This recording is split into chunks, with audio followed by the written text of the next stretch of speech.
कुरान के कादम सामने आएंगे। हालेलुया। एक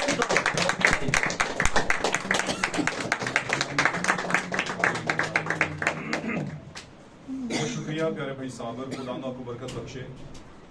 तो सारी खिदमत के लिए जो आपने यहाँ पर खुदावन के मज़हब के ऊपर उसके नाम उसके जलाल की बढ़ोतरी के लिए, उसके नाम को ऊंचा करने के लिए यहाँ पर खुदावन के हुजूर में की है। और हम सब खुदावन का शुक्र करते हैं, खास तौर पर आज की सुबह के अंदर कि खुदावन ने हमें मौका दिया कि हम उसके मोतबर और जिंदा और फाते नाम के सामने आए और अपनी जिंदगियों में जो हमारी जिंदगी में शिकस्तें हैं, नाकामियां हैं, उन पर हम गालिब आ सकें और खुदावन में होकर के हम जीत सकें। Hallelujah, hallelujah, hallelujah, hallelujah. सब बोले हालेलुया। हालेलुया। खुदा आपको बरकत दे और विजिबल हो जाए, आप सारे मुझे नजर आए और मैं आपको नजर आना चाहिए। कोई भी बंदा पिलर के पीछे ना रहे, ताकि आप जब देख के कोई बात सुनते हैं बाकायदा तौर पर, तो फिर आपको बात ज्यादा अच्छे से समझ आती है और बरकत भी मिलती है। आमीन। तो खुदा उनका शुक्र है खास तौर पर आज के दिन के लिए कि लोगों को खुदा ले आया और उनके किस्मत के अंदर, नसीब के अंदर, डेस्टिनी के अंदर खुदा ये बात रखी कि वो आज जिंदगी की बातों को समझ सके। आइए हम देर की बगैर खुदा के कलाम की तरफ बढ़ते हैं और जानने की कोशिश करते हैं कि खुदा हमसे आज कौन सी बात कर रहे हैं। आइए मेरे साथ निकालिए खुदा के कलाम अक़दस में से दो हवालाजात हम खास तौर पर पढ़ेंगे। किताब यसाया में हम चलते हैं। यसाया नबी का सहीफा चैप्टर 43 43 नंबर बाब और उसकी 16वीं आयत हम पढ़ेंगे और फिर 19वीं आयत भी हम उसकी पढ़ेंगे। यसाया नबी का सहीफा चैप्टर 43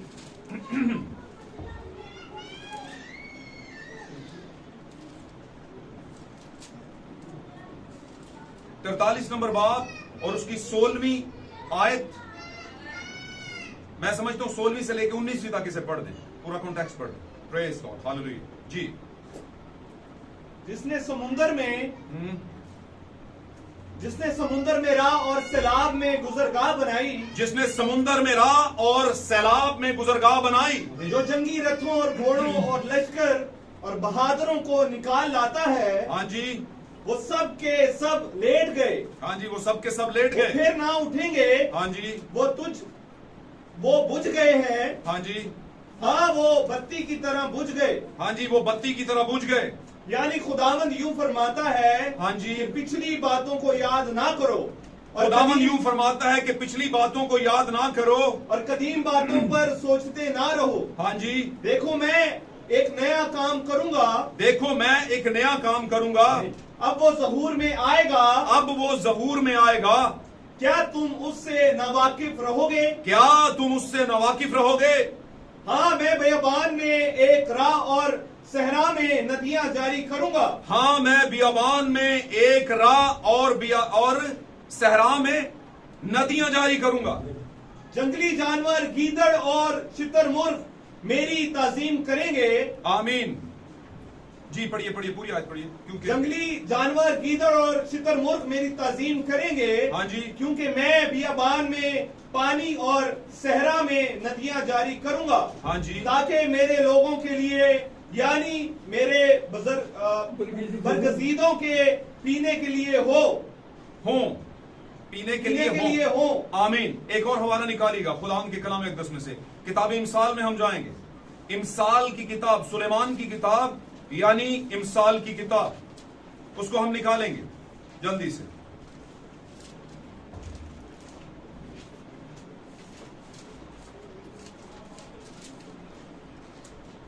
उसका चौथा बाब हम निकालेंगे। इमसाल की किताब चौथा बाब 18वीं आयत। जी,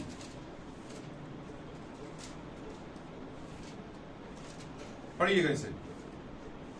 लेकिन साधकों की राह नूरे सहर की मानिद है। लेकिन साधकों की राह नूरे सहर की मानिद है, जिसकी रोशनी दोपहर तक बढ़ती ही जाती है। जिसकी रोशनी दोपहर तक बढ़ती ही जाती है। शरीरों की राह तारीकी की मानिद है। शरीरों की राह तारीकी की मानिद है। वो नहीं जानते कि किन चीजों से उनको ठोकर लगती है। वो नहीं जानते कि किन चीजों से उनको ठोकर लगती है। आमीन। खुदावंद के कलाम का पढ़ा जाना और सुना जाना हमारे लिए खुदावंद के हुजूर में बायस बरकत हो और इसके बायस हमारी जिंदगियों में तब्दीली और बरकत आए। और अगर किसी पर किसी भी तरह की मुश्किल है, चाहे वो किसी भी नौयत की है, तो आज इस कलाम के जारी होने से वादे के मुताबिक वो आपकी जिंदगी से हट जाए अजीजों बैठिए, तशरीफ रखिए, खुदा आपके साथ, खुदा आपको बरकत। सब बोले आमीन। आमीन मैंने नहीं बोलना, आपने बोलना। मैंने तो बोलना ही होता है, आमीन बोलना फिर। हालेलुया। आमीन आपकी पता क्या बताती है कि आप खुश हैं।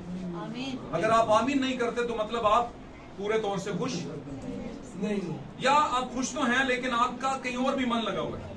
मन का मतलब ध्यान लगा हुआ है। समझ आ रही मेरी बात?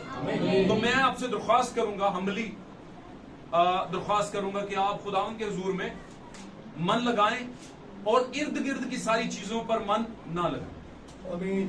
भूल जाएं आप थोड़े वक्त के लिए सारी चीजों। बड़ी मौत पर 2 आयत हमने पढ़ी, और भी है नए अहदनामा में से, लूका की इंजील के अंदर भी है। मैं आपको वो पढ़ा दूंगा, आप नोट रखिएगा। लूका की इंजील का एक हवाला है, वो मैं आपको लिखवा देता हूँ, आप इसको नोट भी कर सकते हैं। और लूका की इंजील पहला बाब और 76वीं आयत है, 76 वर्ष, पहले बाब की 76वीं आयत, वहां पर भी इस बारे में जिक्र हुआ है।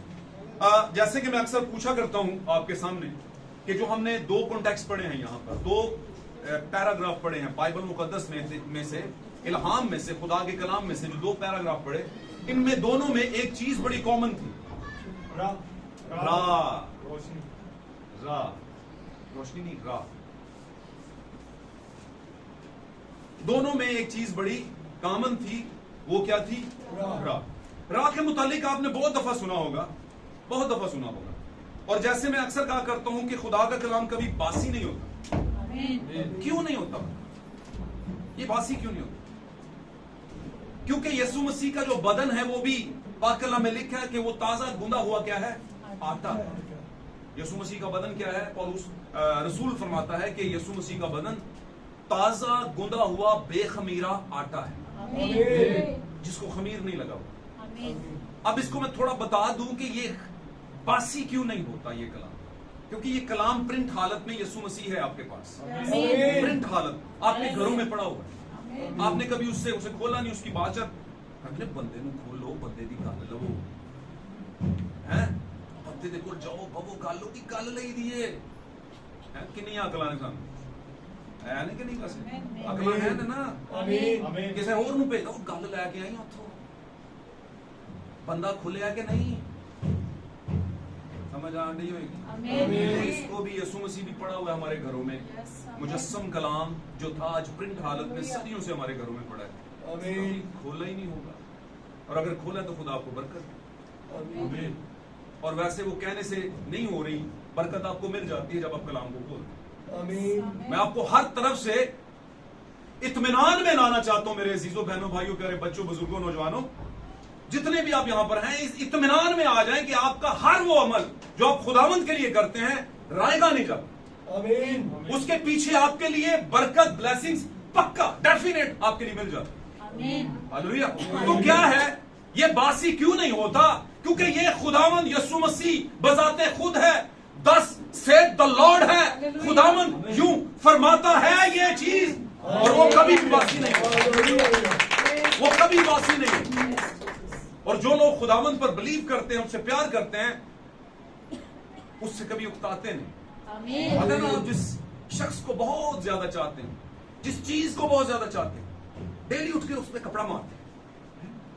आज दुनिया की सब तो खास चीज है जिन्होंने डेली ਉਹਦੇ कैमरे साफ करनगे, खोल के हैंड स्टरीलाइज करेंगे, करते हैं कि नहीं?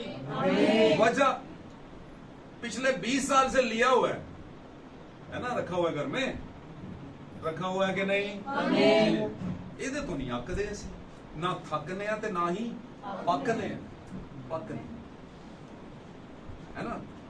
और ये मोहतरम, ये वाले मोहतरम जो है, काबिल एहतराम जो है, सबसे अव्वल दर्जे वाले जो हैं, सदियों से पड़े हुए हैं घरों में। गल समझिए। बातों में आगे बढ़ूंगा तो बहुत से लोगों को परेशानी लग जाएगी। मैं ऐसी ऐसी सितम ज़रीफियां देखी हैं कि लोगों के घरों में, मैंने कहा भाई सॉरी मैं ऑफिस से आया हूं तो बाइबल नहीं है मेरे पास। तो उनके घर में कोई प्रोग्राम चल रहा होता था अचानक से, तो मुझे कहते परसों मैसेज जरा, तो मैंने कहा बाइबल लाओ, मैं बाइबल नहीं लेके आया। लब्बड़ चढ़ पे बाइबल कित्थों मिले, लबो बाइबल, ये मैं सच्चा वाकया बता रहा हूं। उधरों दस्या क्यों है जी, तीसरा तो हमने नहीं करना था, लेकिन वो जी आगे सन कराची होते, फिर जरा कह के दुआ कर लिए, तो एक ही है? तो मैं तो गया था ऐसे ही अफसोस के लिए। तो वहां पर क्या हुआ, सॉरी मैं बात बीच में रोक दी, आपको बता रहा हूं चीजें। मैंने कहा जी मेरे पास बाइबल तो नहीं, इच्छा चले जी परसों आओ कलाम सुनाओ। मैं क्या बाइबल नहीं लेके आया भाई, मैं सही होगी बात। मैं ऐसे ही बायदे में आया हूं यहां पर अफसोस के लिए। आपका पादरी किधर है? कहते जी उसने कहा था, आपने ऐलान करवाया था तीसरे का, जब मैंने कर दिया तो अब मैं नहीं आ रहा। मैंने कहा वेरी गुड, बहुत खुशी हुई यार, गल पे खलोता बंदा, बात समझे हैं?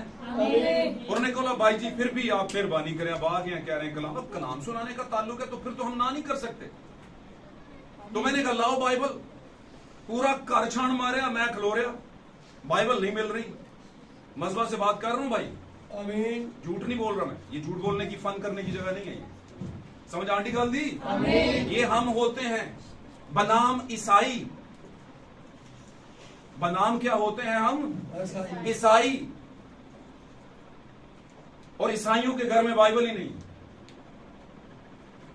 बड़ी मुश्किल से हम सायों के घर में गए, कहीं से बाइबल जो है वो दस्तयाब हो गई, और जैसे ही बाइबल पहुंची मैंने आती बाइबल को देख के कहा तेरा भला हो जाए, बाइबल है। दोनों साइड से उड़े हुए, क्या उड़े हुए? ये बचाने वाले कवर उड़ गए हुए, जिल्द उड़ गई हुई। अब मुझे पकड़ते शर्म आ रही थी, उनको रखते नहीं आ रहे थे। इतने बेशर्म हो गए हैं कौमे मसीहत के लोग। उनको यह है बाकी सारे दे पोचे ला लो, अपने दे भी ला लो। और अगर किसी ने नहीं ना कपड़े इस्त्री किए तो वाट लग जानी सारे दी घर। कानूनी सी पता, मैं भी जाना सी, मेरे कपड़े भी थोड़ा जा है ना, समझ आंडी गल दी। तो भाई ये हालत थी, ये बासी नहीं होता, ये भी नहीं होता, होने नहीं देंगे ऐसी हम, होने देना भी नहीं, हमने नहीं होने देना। पर मेरी बात को ये, इसको आपने उस तरह से नहीं लेना जिस तरह से आप शायद समझ रहे की पासे लाने नंग गया जनाब, ये खिलाफ हो गया, खिलाफ नहीं होया। मैं कह रहा हूं अगर इसका है 10% तो थोड़ा 5-4% उधर भी शुरू कर दो। आमीन। ध्यान देना, साफ सुथरा करना, खोलना, बादशाहत करनी उससे। करते हो क्या?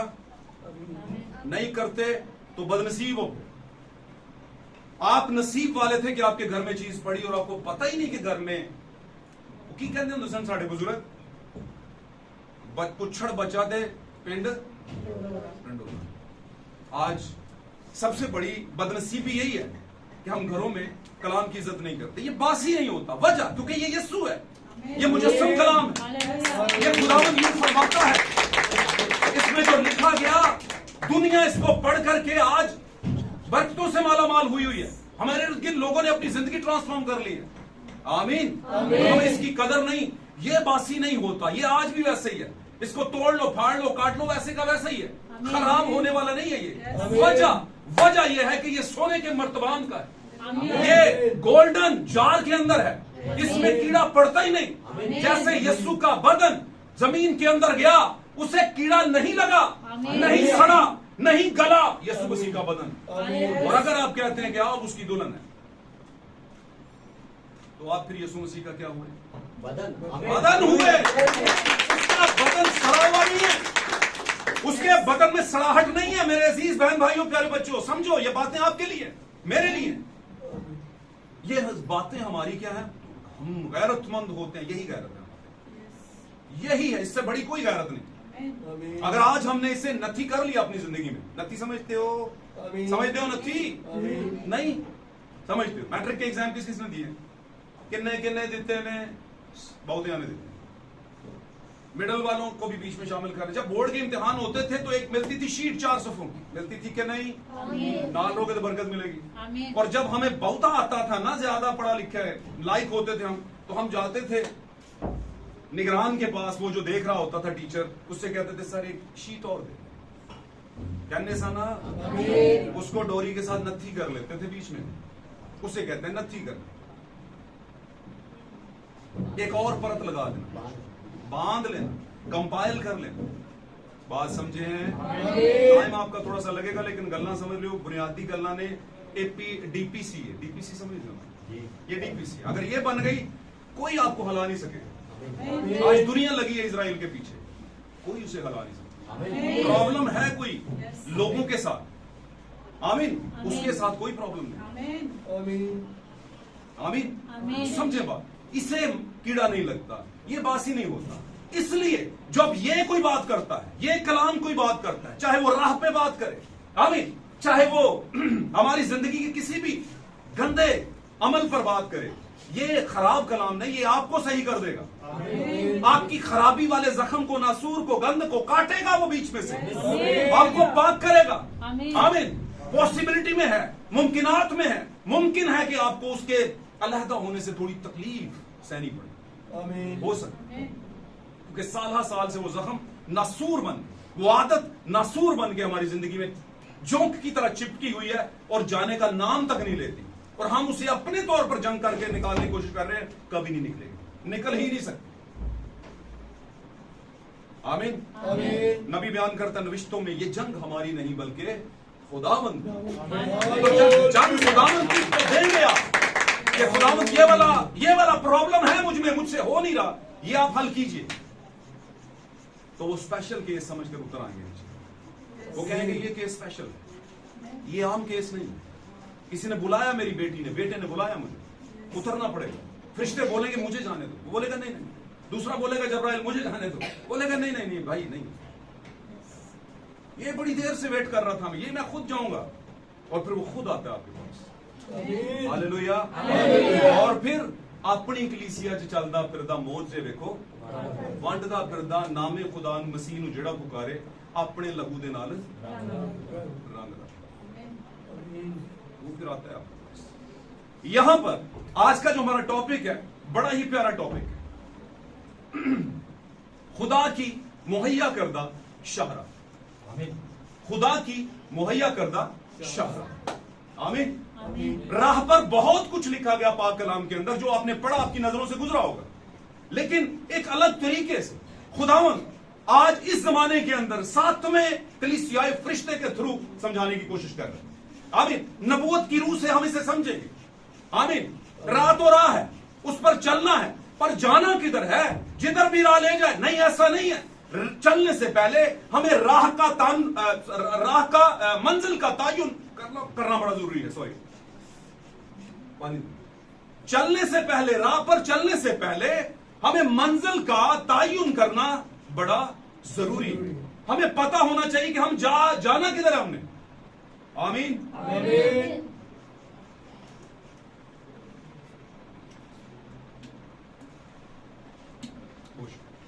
सॉरी, खुदा को बरकत दे। चलने से पहले हमें मंजिल का तायुन करना है। पाक कलाम ने सुलेमान के जरिए से एक बड़ी प्यारी बात कही। एक वक्त के अंदर उसने कहा, बहुत सी राहें ऐसी जो इंसान को सीधी मालूम। इसका बड़ा क्लियर सा एक जवाब है आपके सामने। इसको जो खोलें बात को, आज के जमाने के रेवलेशन अगर इस बात पर खोलें, तो किस बारे में सुलेमान ने यह बात रखी थी? किस बारे में छोड़ी थी? क्या वो चाहता था कि मुख्तलिफ राह से निकल जाए लोग, वो राह चंगियां नहीं, वो ना राह की गल नहीं सी। किन राहों की बात? कामों की। बड़ी प्यारी बात है। आमीन। पुराना अहदनामा कामों पे बात करता है। पुराना अहदनामा रूह पे कम बात करता है। पुराना अहदनामा प्रैक्टिस पे, यानी कि बदनी अवामिल पे ज्यादा बात करता है कि कुर्बानी दे दो, कपड़े क्लियर कर लो, मेरी बात समझ रहे, ईदें मना लो, और बहुत सी और चीजें, जैसे हैकल में ही सारे जाएंगे।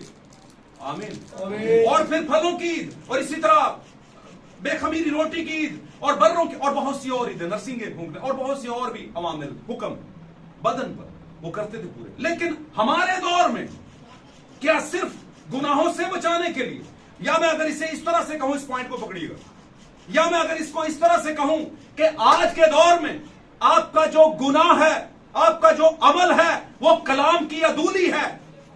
आपके जमाने के कलाम से मुनकर होना आपका गुनाह है। आपके जमाने के कलाम से आंखें मूंद लेना, हटा लेना, गर्दन कश हो जाना, ये आपका गुनाह कबीरा है, बहुत बड़ा गुनाह है। तो ये गलत ना होगा, क्योंकि आपने गाली दी, माफ हो जाएगा। आपने लालच किया, माफ हो जाएगा। यस्सु के लहू में इतनी ताकत है, आमीन। हर तरह का गंद धो देगा वो आपकी जिंदगी से, जो कुछ हो गया माजी में। आमीन। बहुत बड़ा तोहफा है। और बाय द वे, ये जो शिफा हम कहते भाई दुआ करो शिफा हो गए, क्यों जी? आमीन।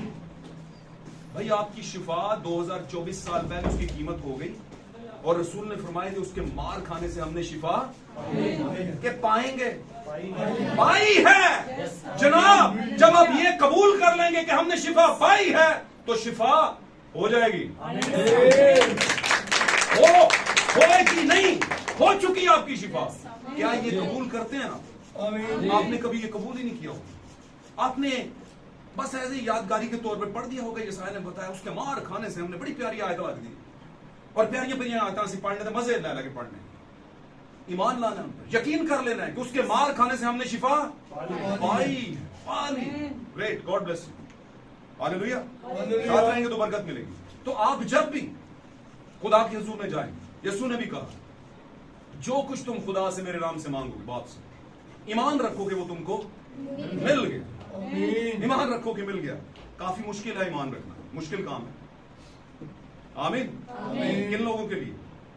जो ब्राइड से बाहर है, जो दुल्हन का हिस्सा नहीं। हालेलुया। तो उसने कहा बहुत सी राहें ऐसी हैं जो इंसान को सीधी मालूम होती हैं। कौन सी राहों की बात हो रही है? सबसे पहली राह खुदा यीशु मसीह।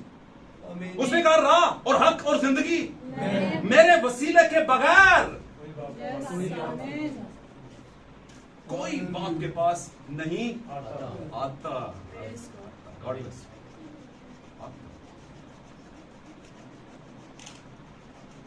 इसका मतलब है कि खुदावंद ने इस बात में इशारा करने की कोशिश की है कि मेरे अलावा भी ट्राई करेंगे। और आज की दुनिया में क्या लोग कर नहीं रहे ट्राई? मुख्तलिफ मज़ाहिब से लेकर के आ रहे हैं और कह रहे हैं हम नजात पाएंगे, हम जाएंगे आसमानों में, हम जाएंगे अबदियत में, हम जाएंगे जन्नत में, हम जाएंगे फरदौस में। क्या ख्याल है? यीशु ने कहा नहीं, मेरे वसीला के बगैर कोई बाप के पास नहीं आता। ये क्यों हुआ? तोमा एक शख्स है, और बाद 12 शिगिर्दों में पॉइंट की बात बता रहा हूं। 3 लोग बिलखसूस, 3 काइंड्स ऑफ बिलीवर्स, 3 किस्में ईमानदारों की। ध्यान ना गल सुनियो, हुण मैं खात्मे वाल जा रहा वैसे फटाफट इख्तिताम में। 3 किस्म के ईमानदार यीशु दी कलीसिया 12 रसूलां दी कलीसिया, 12 शिगिर्दां दी। यहूदा लालची, लालच कर कहने को यीशु का शागिर्द, सारी बरकतों के साथ मौजे कर रहा है, वो उसमें दे रहा है, लेकिन क्या है अंदर घुसा हुआ लालच। Number 2 Shamaun, over proud, over confidence. मैनू बहुता पता है, खुदामन मैं तेरे लिए इंज नहीं ते इंज। उसने कहा इंज नहीं, इंज नहीं, इंज। ये हो जाना है 3 बार। अब तू करेगा इनकार? क्या खुदावंद उसका दुश्मन था? क्या खुदावंद उसे डिवैल्यूएट करना चाहता? नहीं नहीं। 2 बार ऐसा। एक बार तो यीशु ने कह दिया ऐ शैतान दूर हो, कहा था कि नहीं? किसको कहा था? शमाउन पतरस। समझ आ रही है बात की? उसने कहा है खुदावंद ये होने ना पाए, मैं तेरे लिए मरने बल्कि सलीब पर चढ़ने और इस तरह की और बातें भी जान देने को भी क्या हूं, तैयार हूं, तुझ पर ये होने ना पाए। यीशु ने उससे कहा है शैतान दूर हो। इससे पहले कि मुर्ग 3 बार अजान दे, आमीन, तू 3 बार मेरा इनकार कर चुकेगा। क्या ऐसा हुआ?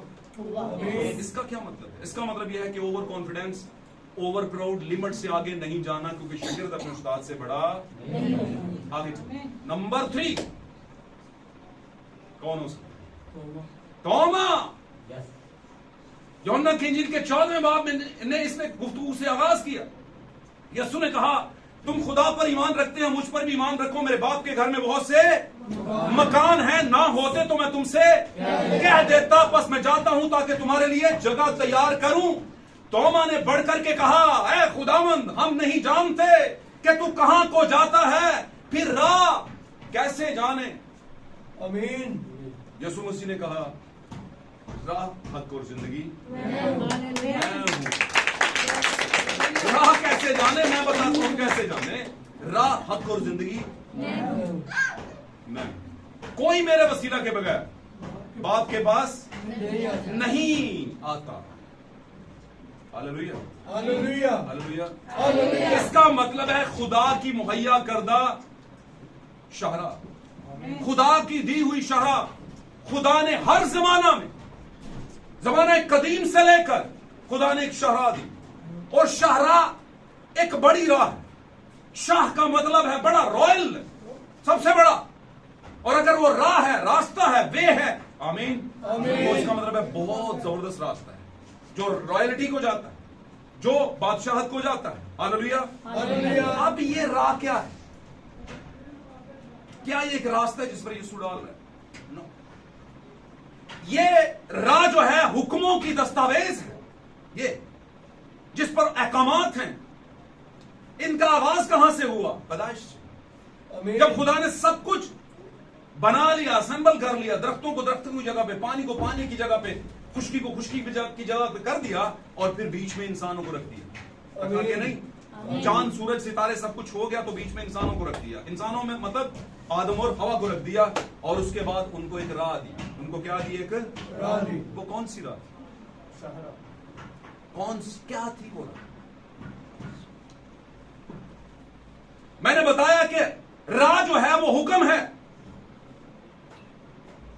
खुदा एक चीज देता है आपको हुक्म के तौर पर, ऑर्डर के तौर पर।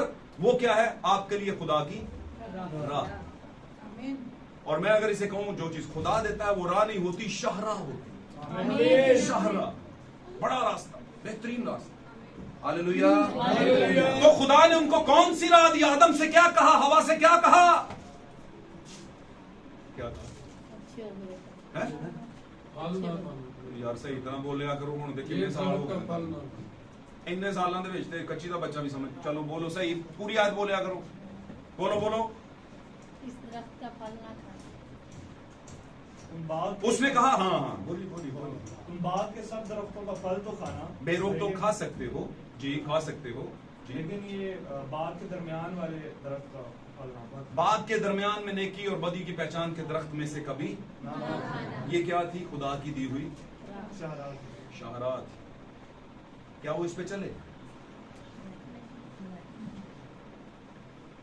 जब एक खुदा मुहैया करता, मुहैया मतलब मुहैया करने का मतलब है जब कहीं से कुछ नहीं मिल रहा तो यहां से मिल गया भाई, इसको कहता मुहैया हो गए। जब अब्राहम खुदा की शाहरा पर था, ध्यान ना, हुण मैं लपेटता जा रहा गल नूं, तुसीं सुनते जाओ, समझते जाओ, ठीक है? अब आने लगी हैं तमसीलें बाइबल में से। हालेलुया, ताकि आपके लिए बरकत का सामान बनाया जा सके, आप यहां से बरकत लेकर जाए। जब खुदा ने अब्राहम को कहा, कई साल जमाने गुजर गए, बुढ़ापे के बाद एक बेटा मिला, वादे का फर्जंद इसहाक मिला। खुदा उनकी आवाज आई, उसने कहा भाईजान करना की हुण? करना है वे कि जो कुछ तेरे पास है ये बेटा, इसको मेरे लिए सैक्रिफाइस कर दे। आमीन। सोख्तनी कुर्बानी के तौर पर मूरा की पहाड़ के ऊपर क्या कर दे? इसे कुर्बान कर दे। और वो चल पड़ा, उसने चूंचा नहीं की। खुदा की मुहैया करदा राह पर क्या हुआ? ये कौन है? इब्राहिम। कौन है इब्राहिम? किसकी पैराबल है? यीशु मसीह। ओके, यीशु के बाद किसकी? दुल्हन की, आपकी और मेरी पैराबल है। आमीन। नबी बयान करता है, बाइबल का हर कैरेक्टर जो यीशु को फॉलो करता है, जो खुदा को फॉलो करता है, वो ब्राइड का कैरेक्टर है। आमीन। यशवा है तो ब्राइड है। आमीन। अब्राहम है तो मतलब ब्राइड है। सैमसून है तो मतलब ब्राइड है। हालेलुया। यिर्मयाह, यसाया, व्हाटएवर, कोई भी नबी है, कोई भी बेस्ट कैरेक्टर वाला नबी, खुदा का फॉलोअर, बाइबल जिसका तस्करा किया, वो कौन है? आज की डेट की ब्राइड है। आमीन। वो कैरेक्टर असल में बताया जा रहा है कि ये वाला कैरेक्टर है, दुल्हन मैं तुझ में चाहता हूं, ब्राइड चर्च में तुझ में चाहता हूं। हालेलुया। अब्राहम चल पड़ा, और जब चल पड़ा है तो इतनी ईमान से चला है, अपने साथ नौकरों को कहता है तुम यहीं पे ठहरे रहो, मैं और ये लड़का जाकर के वापस आते हैं। उन्हें पे क्या कुर्बान कर वापस किधर आते हैं? इसका मतलब कुछ अंदर था चल रहा, वो पूरी उम्मीद था कि होगा भाई, खुदावंद ने जो भी कहा मैं नहीं जानता, लेकिन मैं वापस आऊंगा भाईजान, इसको लेकर के आऊंगा। क्यों जी? क्या इब्राहिम झूठ बोल रहा था? नहीं। उसे यकीन था मैं खुदा की शाहरा पर हूं। और वो गया, उसने बांधा, उसने लकड़ियां रखी और उस पर इस हाथ को लटाया बच्चे को, और उसके हाथ पांव बांधे। बात का नाम में लिखा है हालेलुया, जैसे बर्रे के हाथ पांव बांधते हैं। और जब छुरी चलाने लगा तो आवाज आई, अब्राहम अपने हाथ को क्या कर दे, रोक दे, क्योंकि मैंने तेरी कुर्बानी को कबूल किया है। और लिखा है वहां पर हालेलुया, प्रेज प्रेज खुदावंद का नाम मुबारक। अब वहां पर क्या हुआ, खुदावंद ने कहा मैंने तेरी कुर्बानी को कबूल किया है, और लिखा है वहां पर झाड़ी के अंदर एक मेंढा फंसा हुआ खुदा ने दिया। और जब उसने दिया तो खुदा ने कहा इसे ले और इसे कुर्बान कर, और उसने लिया और कुर्बान किया। उस पहाड़ी का नाम, उस जगह का नाम अब्राहम ने क्या रखा, यहोवा यीरे। ये उस पहाड़ी पर का नाम है, उस पहाड़ी का, उस जगह का नाम है जहां पर इसहाक की कुर्बानी की जगह मेंढा जो है वो कुर्बान किया गया, यहोवा यीरे। इसका मतलब क्या है, मुहैया कर, खुदा मुहैया करता है। तो अगर खुदा मुहैया करता है का मतलब है खुदा हमें राह देता है, राह मुहैया करता है, हुक्म देता है। और उसका हुक्म हमारे लिए बहुत बड़ा क्या है, टॉनिक है, बहुत बड़ा गिफ्ट है, बहुत बड़ी एक बरकत है। अब्राहम आदम और हवा को एक हुक्म दिया गया, शाहरा दी गई, उस शाहरा पर गिरे। आमीन आमीन। उसको फिर उठाया। अच्छा, जैसे ही उठ के गिर के उठे तो उन्होंने कहा एक काम कर, गिर तो पड़े हैं, कुछ खुद से कर लेते, खुद से कुछ कर लेते। उन्होंने क्या किया, अंजीर के पत्ते उतारे, उनको जोड़ा होगा किसी तरह से सी लिया। सुई तक ऐसी होती, ऐसी कहीं से कुछ जुगाड़ लगाया उन्होंने, कांटे और घास फूस कुछ ना कुछ तो उसने जोड़ा होगा, है ना। और उन्होंने क्या कर लिया, अपने को ढांक लिया। ये अपने तरीके से अपनी ही राह निकाल रहे थे, अपनी राह से मजहब को चलाने की कोशिश कर रहे थे कि नहीं, हमने तो अपना चर्च असेंबल कर लिया, कोई कमी नहीं है, पायन कमी है, ये अभी आएगा कमियां निकालने वाला। और वो आ गया, उसकी आवाज, उसने कहा आदम तू किधर है? उसने कहा खुदाम बाग में मैंने तेरी आवाज सुनी और मैं वजह नंग को छुपा रहा था वो भाई। कितनी प्यारी बात है कि नहीं। आज की दुनिया लगी हुई है दिखाने को, क्यों जी, जरा पता नहीं कि क्या कुछ हो रहा है हमारे साथ, क्यों जी। बड़ी ही सितम जरीफी की बात, दुख की और जुल्म की बात है कि हमें यह पता ही नहीं। भाई ने एक बड़ी प्यारी बात बोली, रूहानी नसियान। भाई का एक मैसेज है, रूहानी नसियान। आमीन। स्पिरिचुअल एमिनेजिया, स्पिरिचुअल एमिनेजिया, जिस्मानी मेडिकेटेड, जो मेडिकल की टर्मिनोलॉजी में जो निसियान है, एमिनेजिया जो है, उसका तो इलाज हो सकता है किसी टाइम पर, लेकिन जो स्पिरिचुअल एमिनेजिया उसका इलाज बड़ी मुश्किल से होता है। ये कौन सी हालत होती है? ये हालत ये होती है कि इंसान ऐसे ही उठे अचानक से, उस पर जब वो गलबा करता है स्पिरिचुअल एमिनेजिया या ये एमिनेजिया की या निसियान की बीमारी, तो वो उठता है और वो जिस भी हालत में होता है या होती है तो निकलता है, गली में भागना शुरू कर देता है। उसे नहीं पता होता मैंने वो कपड़ा ऊपर लिया है नहीं लिया, बनैन पहनी है नहीं पहनी है, समझे हो। वो निकल पड़ता और कोई उसे बोले भाई रुक जा रुक जा, रुक रुक रुक, किधर जा रहा है? कहता कुछ नहीं, इधर जा रहा हूं। वो कहता इधर किधर जा रहा है? अपनी हालत देख। कहता क्या मेरी हालत को? मैं ठीक हूं बिल्कुल। क्या हालत को? भाई तुमने ये नहीं पहना, वो नहीं पहना, वो नहीं पहना। समझ आ रही है? वो कहता मैंने तो सब कुछ पहना हुआ है। उसको लगता है कि उसने सब कुछ। ये मैं कोई आपको फेरी टेल नहीं सुना रहा कि कोई देवमालाई कहानियां सुना रहा हूं, नहीं, ये है बीमारी है ये। और बहुत पहले लोग इसको जिन्नात का साया मानते थे। नहीं, जिन्नात का साया नहीं है, ये बीमारी। आमीन। दिमागी डिसऑर्डर कह सकते हैं आप। कैसे ऐसी हालत में चला जाता है बंदा कि उसे लगता है कि मैं बिल्कुल सही हूं लेकिन वो सही नहीं होता। इसको कहते हैं एमिनेजिया यानी निसियान। और अगर ये स्पिरिचुअल हो तो बड़ी स्पिरिचुअल एमिनेजिया। आज लोग स्पिरिचुअल एमिनेजिया का शिकार है। हालेलुया। उनको लगता है कि मैं सही राह पर हूं। सुलेमान ने कहा बहुत सी मिशनें ऐसी हैं, बहुत सी राहें ऐसी हैं, बहुत सी तंजीमें ऐसी हैं जो सही मालूम है, लेकिन बड़ी खतरनाक। हालेलुया। वहां पर उन्होंने अपनी राह निकालने की कोशिश की। उन्होंने कहा अंजीर के पत्ते को सी लो, बस ढांपे गए। भाई नहीं ढांपे गए, ये फिर आपको बरहना करेंगे, ये फिर आपको दुनिया में ओपन कर देंगे। कोई ऐसा दोबारा मुहैया करने वाला राह लेकर आएगा और कहेगा भाईजान ये छोड़ दो, मैं हूं ना, मैं क्या करूंगा, आपके लिए ज़बा किसी को करूंगा और किसी को ज़बा करके उसकी खाल लेकर आऊंगा और आपको उसमें ढांप दूंगा, चाहे जितनी मर्जी धूप पड़े, जितनी मर्जी बारिश पड़े, जितनी मर्जी सर्दी आए, गर्मी आए, है ना, कोई भी मसले मसाइल हो, ये नहीं फटने वाली कटने वाली, ये आपको ढांप देगी। हालेलुया। इसका मतलब क्या, खुदा अपनी राह शाहराह मुहैया करता है। खुदा ने उनके लिए क्या किए, कपड़े तैयार किए, दूसरे लफ्जों में लुंगियां तैयार की, दूसरे लफ्जों में उनके लिए चोगे तैयार किए, जिनको उन्होंने क्या कर लिया, अपने ऊपर जब ओढ़ा तो ढांपे गए। Hallelujah, hallelujah. खुदा राह मुहैया करता है। क्या आज के दौर में खुदा ने राह नहीं मुहैया की? कर रहा है।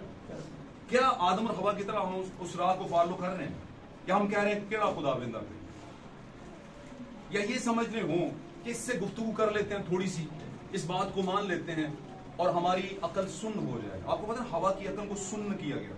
आमीन। ऐसा नहीं था कि वो खुदा की बेटी नहीं थी, बेटी थी वो। क्यों जी बच्चों, भाइयों आमीन करते हैं इस बात। वो खुदा की बेटी थी, जो जिसको आगाज में खुदा ने पैदा किया हो, वो खुदा के ही होते हैं, उसके बच्चे होते हैं। आमीन। आदम खुदा से था, लूका की इंजील में लिखा है। आदम किससे था? खुदा से था। अगर खुदा से था तो हम किससे हैं? आप किससे हो? खुदा से हो। कब हुए खुदा से? बोलिए, खुदा से कब से हैं आप? खुदा से हैं? ये बड़ा आसान जो है, आसान सा सवाल था, जल्दी से आसान सा सवाल है। कैसे किया? बपतिस्मा के जरिए। आपको बरकत हो, खुदा को बरकत हो। नई पैदाइश के जरिए से आप खुदा से पैदा हो। और यूहन्ना की इंजील के पहले चैप्टर के अंदर आखिरी चंद आयात में लिखा हुआ है, आगाज की पहली 10 आयात के अंदर आप पढ़िएगा, वहां पर लिखा है वो ना खून से पैदा हुए, ना इंसान से इंसानी ख्वाहिश से पैदा हुए, ना ही इंसानी इरादे से, बल्कि खुदा से पैदा हुए और खुदा के रूह से पैदा हुए। आमीन। आमीन। और फिर आगे चल के पौलुस कहते हैं जितने खुदा के रूह की हिदायत से चलते हैं वही खुदा के बेटे कहते हैं। हालेलुया। जितने खुदा के रूह। क्या यीशु मसीह खुदा के रूह की हिदायत से नहीं चला? कब चला? जब उसने नई पैदाइश की बात नहीं करेंगे, जब उसको ऐसे बर्रा होने के नाते से धोया गया, बपतिस्मा दिया गया, धोया गया, क्योंकि यीशु कुर्बान होने जा रहा था, एक बर्रा था और बर्रों को धोया जाता था। आमीन। यीशु में गुनाह नहीं था, और लोग कहते हैं कि यीशु ने हमारे गुनाहों के लिए बपतिस्मा लिया। नहीं, ये भी गलत है। हमारे गुनाहों के लिए यीशु ने बपतिस्मा नहीं लिया। यीशु हमारे गुनाहों के लिए पानी में से बर्रा के रूप में धोने के अमल में से गुजरा। जैसे बर्रों को धोया जाता है, यीशु ने उस प्रैक्टिस को किया, उस रस्म को पूरा किया।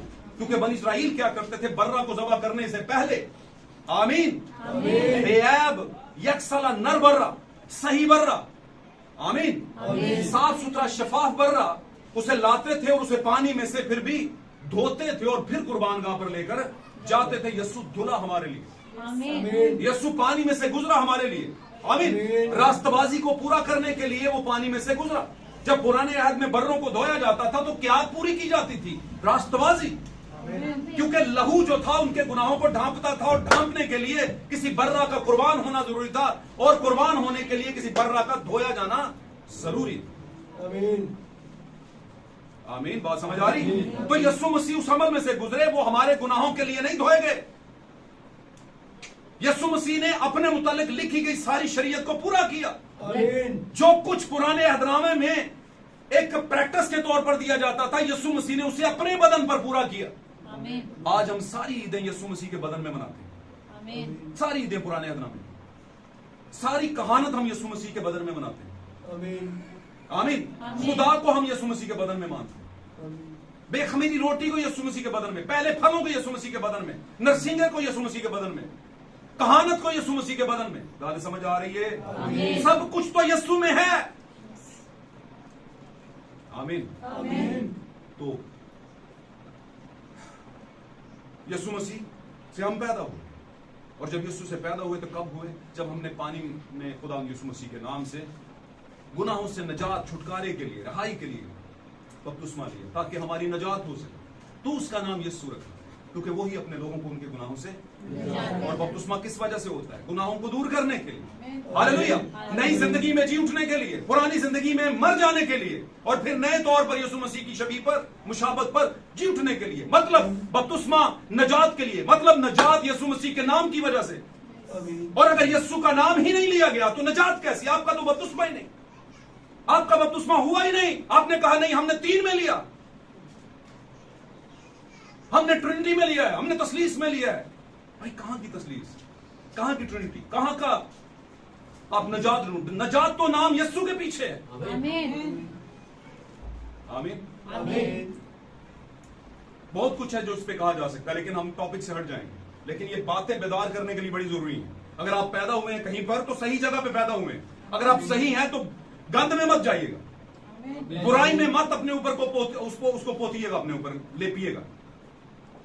आप अपनी पैदाइश के दिन को, अपने मामलात को याद रखिए कि आप किस तरीके से आए। आमीन आमीन। बहुत सी राहें ऐसी हैं जो इंसान को सीधी मालूम होती है, बहुत सी मिशनें, बहुत सी तंजीमें, बहुत से पादरी, बहुत सी डॉक्ट्राइन, बहुत से नजरिए ऐसे हैं जो लगता है कि यही सही है।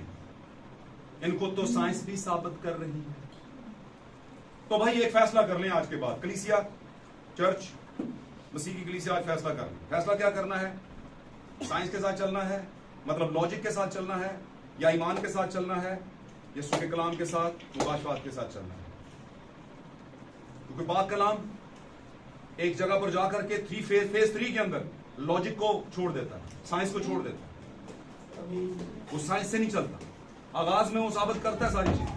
आमीन। फेज 2 के अंदर जाकर थोड़ा और छोड़ देता है साइंस को, और फिर फेज 3 में जाकर टोटल छोड़ देता है। आमीन आमीन। हालेलुया। यीशु मसीह को सर दर्द होता था, यीशु मसीह को थकावट भी होती थी, यीशु मसीह को प्यास भी लगती थी। यीशु मसीह आम लोगों की तरह जिंदगी गुजारते थे, गुनाह के बगैर। वैसे आमीन, आम जब मैं कहता हूं तो गुनाह के बगैर। 5 सेंसेस का खुदावंद यीशु मसीह भी था। आमीन, सारा कुछ था। इसलिए उसने सारी बातें की हैं यहां पर, बीच में आकर हर तरह की मिसालें दी। आमीन। फेज 2 में आकर जब उसने हवा और पानी को डांटा तो लोग हैरान हो गए, है ये क्या? ये तो साइंस इस तरह तो नहीं कर सकती। तो इसका मतलब यहां पर साइंस, लॉजिक, भाई दलील दो, कोई क्या दो, दलील दें भाई, दलील के बगैर कैसे माने? तो एक टाइम पे ये बता दूं कि बाइबल आपको दलील से आगे लेकर जाती है, और जब दलील से आप आगे चले जाते हैं तो फिर ये ईमान है। क्योंकि दलील दे दी तो वो ईमान नहीं है, वो तो आपने लॉजिक, आपने हाँ साबित होने दी, तो वो ईमान कितों तो साबित की हुई गाल समझ रहे हो ना? पौलुस कहता है जिसको देख लिया जाए उस पर ईमान क्या लाना। इसका मतलब उसने कहा यीशु मसीह अनदेखे खुदा की सूरत और उसका परतो और उसका नक्शा और जमीन पर आए। आमीन। और फिर उसने कहा ईमान अनदेखी चीजों का सबूत है, क्योंकि जिसे देख लिया जाए उस पर ईमान कैसे? ईमान तो यही है ना कि नजर नहीं आ रहा था, रखो ईमान। समझ आ रही बात की? जो नजर आ गया वो क्या, वो तो रेडी पे सजा हुआ था, वो आप ले आए, कीमत दी, ले आए, हाँ भाई दे दे, चंगा है, मंदा है, नहीं अच्छे वाला देनी कहते हैं ना। समझ आ रही? हर गल में एंगल ना समझाने की कोशिश करूंगा, बस बात इख्तिताम की तरफ लेकर जाते हैं। अब इब्राहिम को एक राह दी, उसने पूरी की। आमीन। आदम और हवा को एक राह दी, उसने पूरी नहीं की। दूसरी बार जब यीशु खुदा ने उनके लिए कपड़े बनाए, उन्होंने ये पहने और हमेशा वो उस राह पर रहे और डांके रहे। आमीन। फिर खुदा उनको राहें देता रहा। कौन सी राह? मतलब हुक्म। उसने कहा आप गुनाह हुआ करेगा तो कुर्बानियां दिया करना, वो देते रहे। हालेलुया। खुदा ने हुक्म दिया कि जनाब अब मिस्र में से निकलो, 400 साल पूरे हो गए, अब निकलो यहां से। उन्होंने तैयारी कर ली, मूसा की रहनुमाई में निकल पड़े। आमीन। खुदा ने एक राह दी और राह का तायुन भी बताया, मंजिल बताई कि जाना किधर है। किधर जाना था उन्होंने? उच्ची बोलो, सारे ही बोलो। हाँ जी, कनान के मुल्क में जाना था। क्या बड़ा चंगा मुल्क सी, बोलो बोलो। ठीक है, वादा मतलब हुक्म, वादा किया है, हुक्म दिता होया कि इतने जाओगे मिल जाएगा, है ना? चंगी जमीन सी क्यों नहीं थी? ओहो, गॉड ब्लेस यू, नाम करके ये खुदावंद ने कहा जिस मुल्क में मैं तुम्हें भेजता हूं वहां पर दूध की नहरें बहती हैं, वहां के फल बड़े जबरदस्त हैं, जमीन जरखेज है, वहां पर तुम्हें हर तरह की बरकत मिलेगी, टेंशन फ्री हो जाना, मिस्र से निकलोगे एक बेहतरीन जगह पर जाओगे। उन्होंने बड़े बड़े ख्वाब बनाए, बेहतरीन मामला बना लिए। खुदा ने तो ये कहा था, आमीन, लेकिन खुदा ने बीच की चीजें नहीं बताई कि वहां तक जाने के लिए भाईजन तानू केड़े केड़े पापड़, वो नहीं बताया। आमीन। अब यहां पर जब दूध की नहरें फलाना ढमकाना काफी कुछ कहा खुदावंद ने, तो साथ में एक और बात भी कही। उसने कहा उस जगह पे जाओगे ना तो वहां पर आपकी बात, गैर कौमें पहले से बसती हैं वहां पर, तुम उन जैसे काम मत करना, उनको अपने बीच में से, और उनके घरों को जिन पर तुम जाओ कब्जा करो, जिन जगहों को तुम रखो वहां पर की ऊंची जगहों की यसीरतों को काट देना, लोहे लकड़ी को और लोहे के बुतों को खत्म कर देना। जिन बिल्डिंग्स में तुम रहो, जिन जगहों में आशियानों में तुम रहो, उनके कोने खुदरे क्या कर लेना, साफ करना, पाक करना, तहारत करना, कुर्बानियां चढ़ाना, फिर वहां पर क्या करना, रहना। अजी कहने उत्थे ही है ना, गल करांगा ते अगे निकल जाएगी गल। उत्थे ही चल रहे ने जनाब जी, दुपट्टे भी चढ़ रहे ने हैं, उत्थे ही भाई भी लगे होंगे गैर जबाना बोलन, बड़े अफसोस से कह रहा हूं है। उधर ही हमारे इर्द गिर्द की बड़ी बड़ी कलीसियाएं वहां पर जाकर अपना गुस्सा निकालती है, दिल की बातें खोलती है खुदा के सामने, और फिर भी कहती है हम क्या होते हैं, मसीही हो। मैं आपसे कहना चाहता हूं, क्या शैतान इब्लीस लूसीफर कलाम को नहीं जानता? एक नॉर्मल बिलीवर से ज्यादा जानता है। आमीन। लेकिन नॉर्मल बिलीवर में भी और शैतान में इतना फर्क होता है कि नॉर्मल बिलीवर, कॉमन बिलीवर, जो कि आम बिलीवर है, जिसके पास इतना नॉलेज नहीं, लेकिन जितना होता है वो उस पर डट जाए, इब्लीस उसका एक लू भी खराब नहीं कर सकता। वो डट गया, उसने कहा बस मुझे पता है, जितना मुझे पता है, ये मुझे पता है कि कलाम सच कहता है। आमीन। क्योंकि उसने किसी को नहीं छोड़ा, उसने नबियों को नहीं छोड़ा, और नबियों के नबी को भी नहीं छोड़ा। वो आया उसके पास भी ट्राई मारने के लिए, और आया और उसने कहा मुझे पता है ये पत्थर रोटी बन सकते हैं, तुझे तो वैसे भूख लगी हुई है, किसी का रोटी ना 2 दिन हो गए ते कुछ पे जाके अपना ईमान भी बेच देना, गवांढी दे घरों कुछ पे मोबाइल कट के लैन, अपने ही यार दी पिछों पॉकेट मार लें, हैं जी, समझ आंटी ये। तो हमारी भूख इस लेवल पे चली जाती है। तो यीशु मसीह 40 दिन के फाका कशी के बाद आए, लगा बिल आखिर उसे भूख लगी तो आसमान वाला भी आ गया। उसने कहा ये रोटियां बोल के पत्थर बने। उसने कहा क्यों बोलूं भाई, मुझे पता है बन सकती हैं, पर तेरी क्यों मानूं, तेरी क्यों मानूं। उसने कहा चलो फिर, उसने कहा चलो फिर, किधर चलो, किंगरे पे चलो। उसने कहा चलो जी। अजीब नहीं लगता यीशु शैतान की मान रहा है? अजीब चला लगता है कि नहीं? जी जनाब, जब मुसीबतें लेकर आता है ना शैतान, तो आप उन मुसीबतों के साथ साथ मोल्ड होते जाते हैं, लेकिन नाल नाले भी कई जानते हो, मैं यीशु मसीह हूं, ला जा जिते जिते लेके जाना, ले जा ले जा ले जा जिधर लेके जाना, मैं भी यीशु मसीह की हूं, यीशु मसीह का हूं। इतने बड़े बड़े पहाड़ अंबार ऐसे ऐसे बड़े आपके सामने ढेर खड़े कर देगा मुसीबतों के, आप मजबूर हो जाएं। लेकिन कहीं पर भी अगर आप खुदा का बीज हैं, सही नस्ल है खुदा की, सही वाले खुदावंद मसीह से पैदा हुए हैं, कलाम से पैदा हुए हैं, टूटेंगे नहीं आप। आमीन। दुखी आप हो जाएंगे पर टूटेंगे, ईमान से नहीं टूटेंगे। हालेलुया।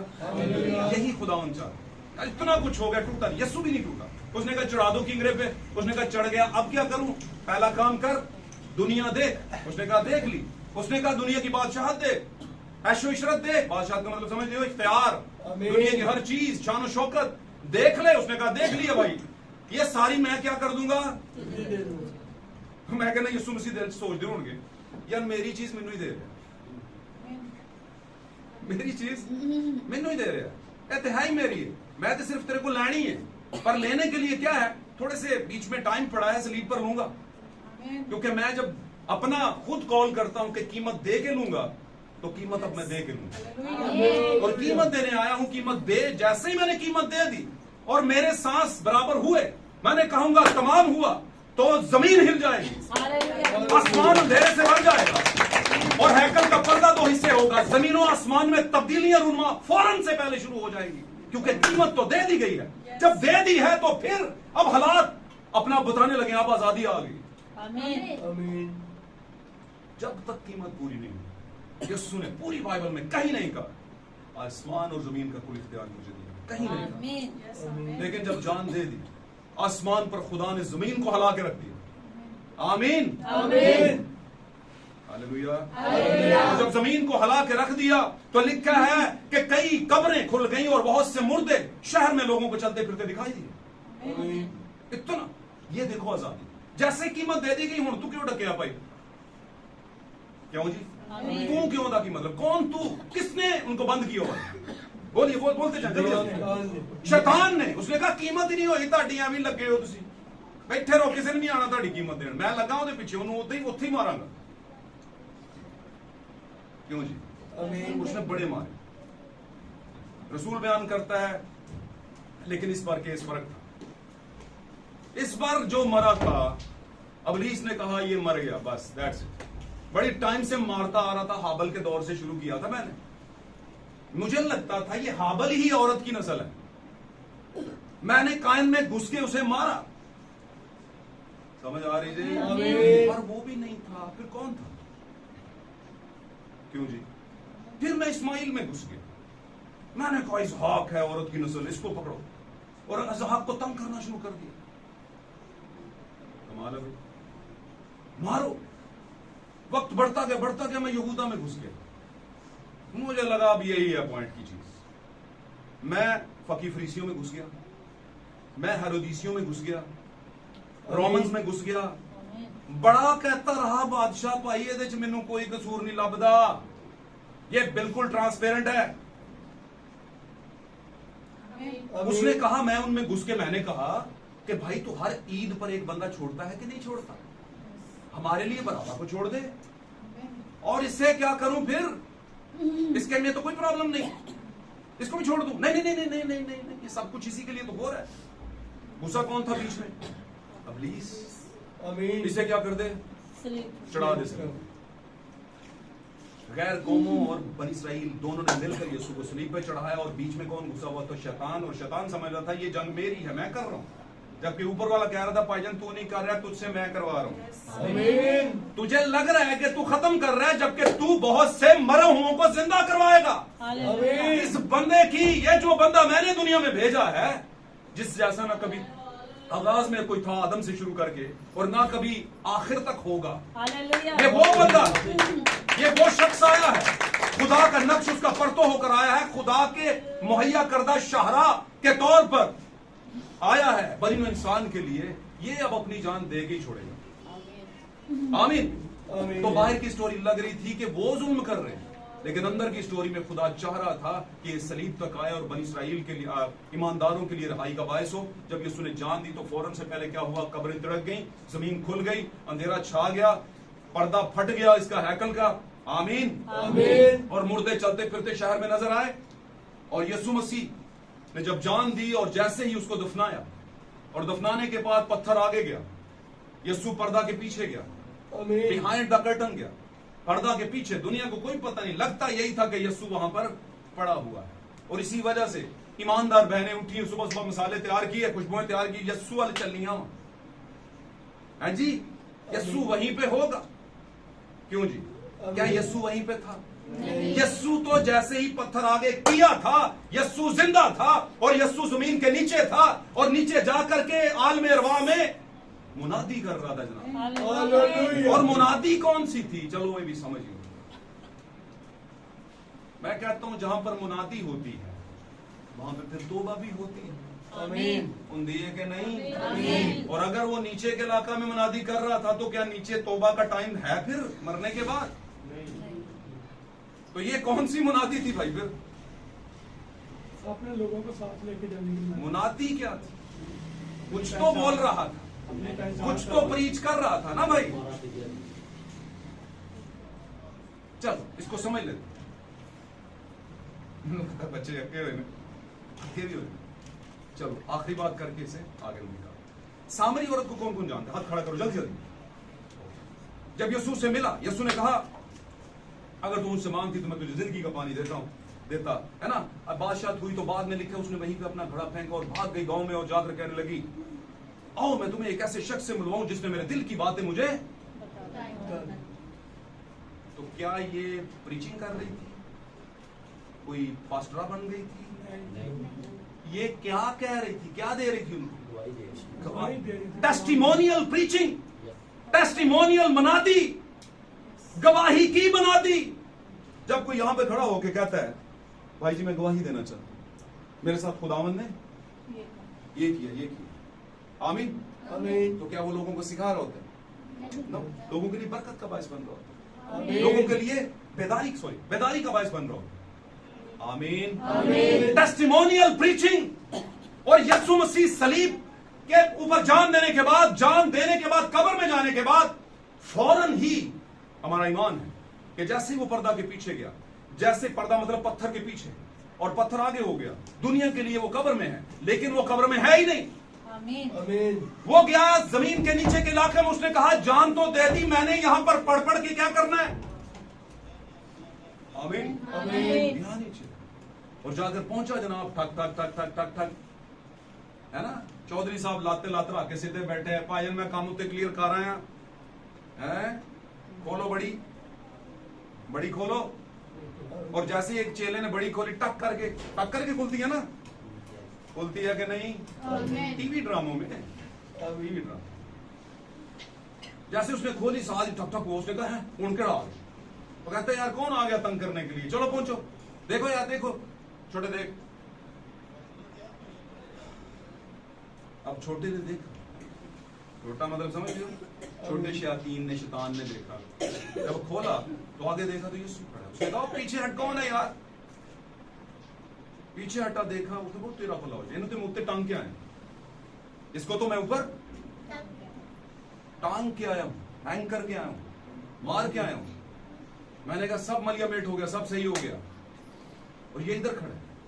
पहुंचा और नबी बयान करता है वो जो चाबी थी आलमे अरवाह की, नीचे वाले आलमे अरवाह की, वो यहां पे लगी हुई थी शैतान। यीशु मसीह आए, उसने कहा तुझे तो मैंने ऊपर, उसने कहा जिसको तूने ऊपर टांगा है, ऊपर मारा है, वो कोई और था। आमीन। जो जिंदा होके आया है, तेरे पास सामने खड़ा है, इसे मार के दिखा, आमीन। इसे मार के दिखा। बात समझो? हालेलुया। मार तो तू मुझे ऊपर भी नहीं सकता था, लेकिन तू कहानी को समझा नहीं। ये जो तू सब कुछ कर रहा था, ये तू कर नहीं रहा था, मैं करवा रहा था, आमीन। आमीन। क्योंकि इनकी नजात होनी है। और उसने पीछे हटाया उसे, और उससे चाबी ली और वो गया अब्राहम के पास। जैसे ही वो गेट के पास पहुंचा तो नबी बयान करता है, अब्राहम ने देखो तेरा भला हो जाएगा। यार ये तो वही है जो वो 3 के साथ आया था। समझ आ रही है? हालेलुया। ये तो वही है जो 3 के साथ आया था। हालेलुया। आमीन। साथ में पीछे से हिजकिय्याह आ गया, वो तेरा भला हो जाएगा। ये तो वो है यार, वो मैंने देखा था जब कदीमुल अय्याम बैठा और उसकी पोशाक से इर्द गिर्द की सारी फजा जो है वो मुअत्तर हो गई, रोशन हो गई, और फिर कदीमुल अय्याम बैठा और लाखों लाख रूबी, ये तो वो है, आमीन। वो सारे मिल रहे हैं उससे, आप वो हैं। मेरी बात समझ रहे हैं? आमीन। एक बोला, उसने कहा यार वो जो पहिए में पहिया वाला जो भेद था वो ये है। आमीन। हर किसी पे यीशु मसीह जब जाहिर हुआ तो भेद खुलते जा रहे हैं। आमीन। मेरी बात समझ रहे? आमीन। यीशु मसीह ने कहा, मैंने कहा था ना बस, नविश्तों में मेरे मुतालिक लिखा था, एक है ऐसा जो आएगा। जब मूसा तुमसे कहता था कि तुम्हारे भाइयों में से मेरी मानद खुदावंद एक नबी बर्पा करेगा, आमीन। मैं था वो। आमीन। और मुझे पता था, जब मैं खुदा में था आसमान के ऊपर, तो मैं देख रहा था कि पूरा इस्राएल आदम से शुरू करके सारा कैसे गिरा, मुझे पता था। फिर खुदा ने बदन लिया और मेरे बदन के तौर पर जमीन पे भेजा, और मैं आया हूं तुम्हें लेकर जाने के लिए। समझ आ रही बात की? आमीन। और वो सारे उसके साथ निकले, और वो फलों की साथ फल क्या है? हम ही फल हैं, बिलीवर्स। और वो पहली टोकरी फलों की निकाली हो। और एक और बात बताता चलूं, वो जो डाकू ऊपर फिरदौस में आज ही होगा मेरे साथ, वो भी उन्हीं में था। आमीन। आमीन। उसने बोला इससे पूछो, अभी थोड़ी देर पहले की बात है, मैंने इससे कहा था मेरे साथ। आमीन। और उन सबको लेकर आसमानों में गया।